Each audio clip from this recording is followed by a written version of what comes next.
I really always look for those double game point opportunities as a way to put my stamp fully on the game, running hard, giant block, because if you don't get it here, the game is over. You got to get that energy, and the Mama Bird players running down hard on that pole. Yeah, interesting to see who steps up for Mama Bird here. Not surprising to see the disc in the hands of Calvin Brown. Going back to Schofield after his drop on the last point. Couple of easy throws for SLO, maybe settling the nerves a little bit, getting them into their offensive flow. Morgan Summer out to Emmett Holton. Long inside for his Condors teammate. Schofield didn't want Ting go over everyone. Morgan Summer, good job by the defender there to avoid contact. Calvin Brown methodically break for Schofield, being marked by Stoughton. Ting able to keep his feet in bounds. Cal Poly 15 yards from the final.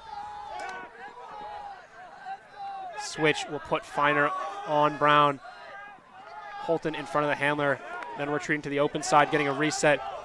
He'll deal for Ting. Ting unable to find Holton. Long inside. Morgan Summer hauls it in. Defensive handler crossing over here. Ting maybe going knee to knee there. Brunker calling an injury, but saying because there was contact, it's going to allow him to stay on the field here. Sidelines starting to fill in. Pressure situations. Observer agreeing it was a foul. This is going to come in on one. Summer able to get open on Atkins. Ting able to shake free. Low throw, unable to be dug out by Schofield. Atkins takes off, not there. Maybe a little bit of nerves turfing that throw. Colorado with a chance. Quinn Feiner finds Brunker with Atkins in the back of the stack. Stoughton taking off, but Colorado takes a timeout. Wow. These are the moments. These are the moments. It's a turn in double game point. Team Colorado with a chance to break. These are the moments. My heart's pounding. How about yours? Yeah, all the same. Coaching, preaching messages of confidence. Really nice that we're at a tournament where cap rules are not affected by timeouts or vice versa. Timeouts not affected by cap rules. I really think a very poised move on Brunker's part. Get the disc into an advantage position and then allow his team a couple minutes to catch their breath, maybe get back focused. Maybe they can call a play here, or maybe they'll just run what they're used to.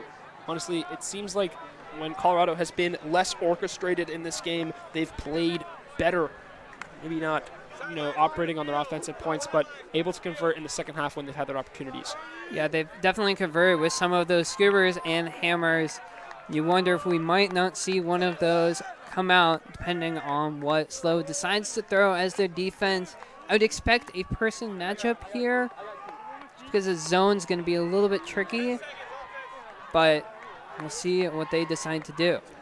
Looks like they got Matthew Agee at the back of the stack, isolated with Calvin Brown on his hip. Feiner at the front of the stack. Brunker and Stoughton behind the disc.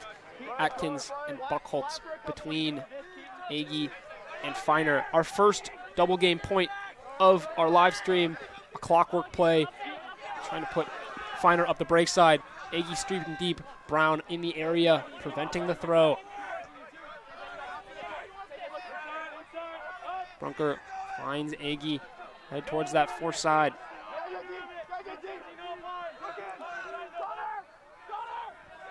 Great pressure defense there by SLO. Fighting to get open. Freshman Calvin Stoughton. Again, poised break. He'll find the senior, Quinn Feiner. Feiner going to go to the end zone. Oh, tipped. It stayed in the air for a moment. Seems to be a call here. We'll tune into the observers.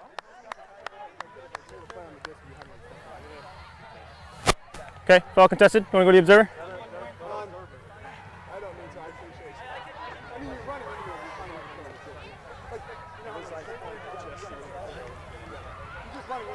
Atkins and Keenan Bates.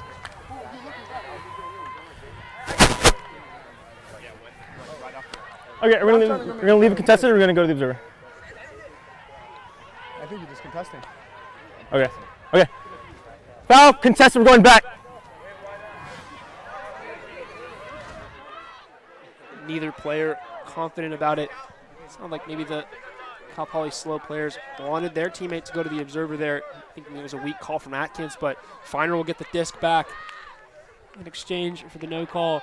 Colorado will lose yardage but gain the possession all the same. Oh, ruling for. They did decide to go to the observer. The observer rules in favor of Atkins. Wow, big call there. Large swing will put Colorado literally on the goal line.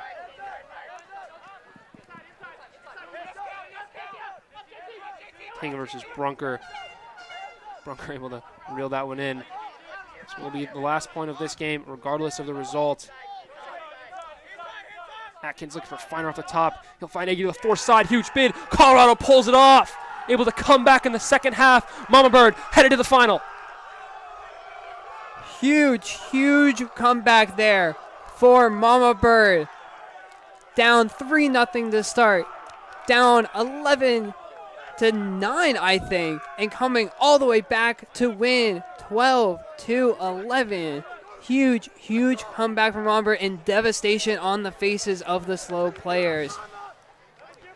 Yeah, a game where the margin was as big as 8-4. We're going to look at the turnover.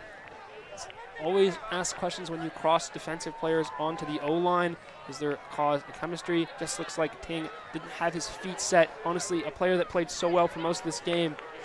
Aggie pumped up, reeling in that one with the big bid from Morgan Summer off the back. And now Colorado team we're going to see in a final in a couple games. Yeah, it'll be interesting to see how Colorado comes out in the final. Unsure at the moment who they're going to face. So they'll be either top seed Washington or 4th seed Oregon. But they're going to be fired up after coming back to win this one. Down so much always feels great to come all the way back. For SLO, just a quiet circle. An 8-3 run. Mama Bird clawing their way back into the second half. Take a chance to look at some of the highlights from the game that was. This has been men's semi-final coverage from Stevenson for the Stanford Invite. We'll be bringing you both the men's and the women's final. We're going to another look at this Colorado Mama Bird team coming up in just a couple minutes. Thanks for being with us. We'll see you in a bit.